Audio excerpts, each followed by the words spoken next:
Lorsque tu regardes là, tu dis c'est clair.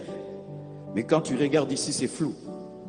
Lorsque tu regardes là, tu dis, ah, cette pluie, elle a abîmé nos programmes. On devait faire, on n'a pas fait. Mais quand tu entres dans l'esprit, tu te rends compte que ce qui devait être un problème est devenu une bénédiction. Ce qui devait être un problème est devenu un impact. Ce qui devait être une honte est devenu une gloire. Ce qui devait nous enfoncer nous a ressuscités et nous a glorifiés. Mes frères, vendredi, Dieu nous a bénis. Dieu nous a bénis. Dieu nous a bénis. Dieu nous a bénis. L'ennemi voulait nous confondre, mais Dieu nous a bénis. Il a voulu qu'on lui manifeste de la détermination, de la soif pour qu'il nous bénisse. Frères et sœurs, Dieu dit à Abraham, donne-moi ton fils. Ça c'est ma mort. Comment je vais vivre la promesse? Tu regardes cette épreuve, tu dis non, je suis fini. Mais Dieu derrière cette demande et cette épreuve veut te donner plus qu'Isaac. Il veut te donner Jésus. Et je vous assure mes frères et sœurs, si tout s'était passé normalement, ce serait bien. Mais là, les hommes qui sont restés savaient pourquoi ils étaient là. Il n'y avait personne qui était venu pour blaguer, pour se faire voir. C'était des amoureux, des déterminés. C'est que quand Dieu veut donner des choses importantes, il doit sélectionner afin de donner aux gens qui le désirent. Et je bénis Dieu, le 3/4 des personnes qui étaient là savaient pourquoi elles étaient là.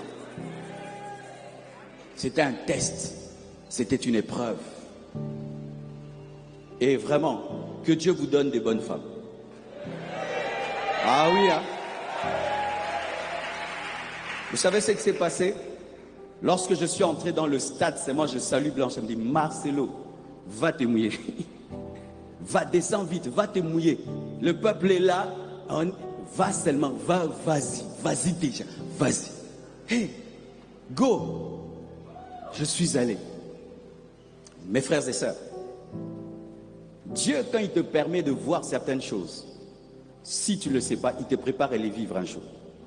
Un jour, je suis allé à Abidjan, prêcher chez le révérend Raoul Wafo. Je prêche, et nous, en ces temps-là, dans la pensée, quand il y a la pluie, tout s'arrête, quand il y a coupure, tout s'arrête. Je commence à prêcher, une forte pluie comme celle du vendredi commence à tomber. Ben, je m'attends que la croisade prend fin, clic et clac, on part. Frère, je vois cet homme de Dieu, un homme très béni. Toute l'église, ils prennent seulement les chaises, ils mettent sur la tête. Ça devient des parapluies. Je prêchais à des gens avec des chaises sur la tête. Je dis waouh! Et ça a fait une belle image. Je suis rentré, j'ai dit waouh! Il y a des gens qui aiment Dieu. C'est resté dans mon cœur. Je vais encore chez pasteur Mohamed Sanogo. On prêche. Une forte pluie commence. Le pasteur Ivan était en train de prêcher. On était en bas avec pasteur Mohamed et maman Liliane et moi et Grégory. Pendant que la pluie vient, on nous donne des parapluies. Ben, j'ai pris le parapluie. Ben oui, je suis l'orateur quand même, hein? Un parapluie. Mais je vois ce pasteur Sanogo là-bas, on ne lui donne pas de parapluie, il refuse le parapluie. J'ai dit, ah, Bilorone. Tu connais les quinois, non? Moi je suis orateur. Et puis moi on me couvre. Mais lui il refuse. Et il s'est mouillé pendant que le pasteur il vient de prêcher. Après, il devait monter pour modérer. Il est monté mouillé. Et je l'ai regardé. Alors on finit, il devait faire un break et pour revenir encore, on va dans le salon. Et puis je le regarde, j'ai dit, tu dois te changer, non, avant que tu montes. Sa femme dit, non, il ne peut pas se changer. Et je dis, comment? S'il se change, maintenant est-ce que les fidèles se sont changés? Comme les fidèles ne se sont pas changés, il ne se changera pas. Il dit, oui, Bishop, je ne peux pas me changer. Quel modèle, quel exemple je vais donner? Que tout le monde rentre à la maison, c'est changé. Je rentre tel que je... Et il est rentré comme ça, il a continué le service. Je dis, télécharge à mes autres. Ce que tu vois, tu le feras, comme vous là. Si un jour tu vas prêcher à la pluie, ça te fera quoi? Ce que tu as vu, tu vas le reproduire. C'est pourquoi les gens qui voient des miracles font des miracles. Les gens qui voient des gens aimer Dieu, aiment Dieu. Les gens qui voient des gens se consacrer, se consacrent. C'est pourquoi l'église primitive était forte, parce que les modèles étaient puissants. Frères et sœurs, nous avons besoin sur la terre de voir des gens qui aiment Dieu. Frère, quand il fait ça, ça entre.